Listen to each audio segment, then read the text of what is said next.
Welcome back to another video. I hope you're all doing well. In today's video, we're going to be looking at how respawns work in the Hunter Call of the Wild. There's a lot of different misconceptions about how they work, so just hopefully I'll be here to clear some of those up for you. So the first thing I'm going to be talking about is something called RNG, and what this is basically a completely random number generator. And so it's a randomized chance of what the next spawn will be, regardless of its level. So as you can see right here, this level 6, if I shoot him, he's not guaranteed to be a level 6, or maybe he'll go down to a level 5 or up to a level 7. He's completely randomly generated, so he could respawn as a diamond, a great one, a level 1. It really does not matter what his current level is because it's completely random. A really common misconception is that an animal will either go up or down by one level or just stay at what it is. Animals, again, have a completely randomized chance as to what they will spawn as next. So by no means is he guaranteed to go up one or down one or stay at the same level. That is very common, but it does not mean he will every time. So currently in the game, the probability of a great one to spawn is about 0.05%. So that is about 1 in 2,000 chance of spawning a great one. So just because you kill 2,000 of that species though does not mean you will get a great one, because it's completely random. And so theoretically it's possible to go 8,000 kills without killing or finding a great one, which I think it has happened to some people. It's very unfortunate, but it can happen. It's really just a roll at the dice, and you got to get lucky. So another point I'd like to bring up is something called herd management. A lot of people think that this is a way around the RNG to how animals respawn, which again is not true. And the reason is because, well, it's completely randomly generated, and so the game does not pay attention to what individual animals are.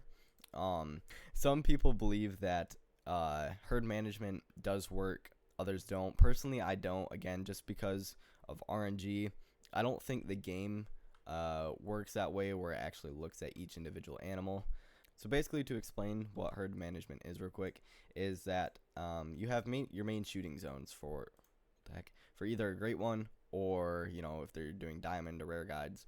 And what they do is, well, I don't think this counts for rares, but they'll go to a zone that they don't plan on shooting. So for me, it's like this one right here, and then they'll go to this zone and do something called shooting down, which means they'll go to this zone enough times where all of these zones right here are shot down levels till all your males spawn at a really low level. So like down here, I have like a bunch of level 3s and 4s.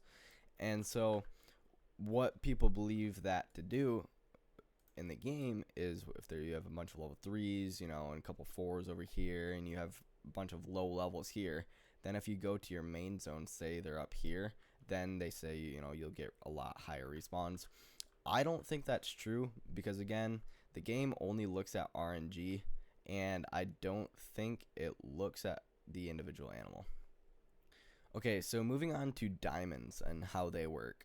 Diamonds are nearly identical to how great ones work, except diamonds have a much higher chance. Diamonds have roughly a 1% chance of spawning. And so what I mean by a diamond is that it's a max level species. Just because, if you get a level 9 and it trolls or whatever, that still counts as a diamond in this scenario because it made level 9. And so that's like the probability of it. It's based off level. So if you get like a level 8, say right here, say this guy were to make diamond, which it's nearly impossible because diamond is 251, but say he were to make diamond, he would just be an outlier. He wouldn't really count towards that 1% chance of making a diamond, again, because he's not a level 9, he's just a level 8. Another thing to note is that 1% chance of him being a diamond is of that species and not of the entire map.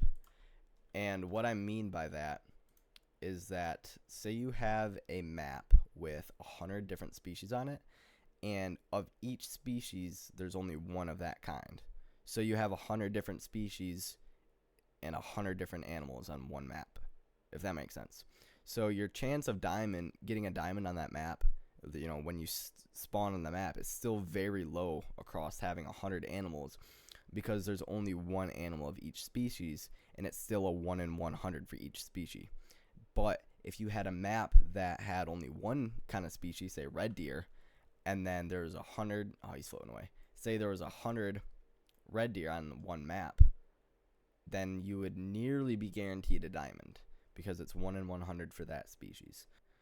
I know it can be a little bit confusing, but the best way to think about it is just red deer have a 1 in 100 chance of spawning on your map. So do your goats and your ducks and everything else. Okay, so going on to the topic of rares. This is a little bit different, and this is where things start to get really confusing.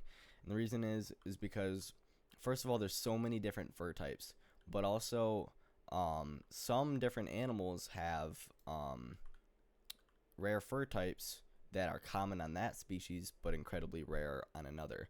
Like, I know they're melanistic. I think on the jaguars, melanistic is pretty common, but on things like deer, it's not common at all, and that would be a super rare. You'd want to taxidermize that.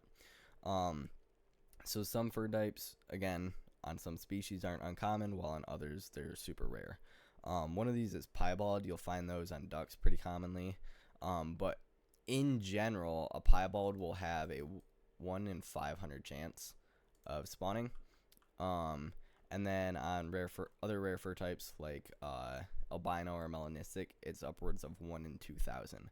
Again, that's generalized and not specific to every species in the map, because some animals have really common fur types that tend to be rare for others.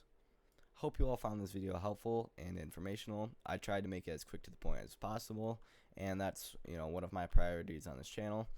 If you like to see more videos like this, consider subscribing, and I will see you all in the next video.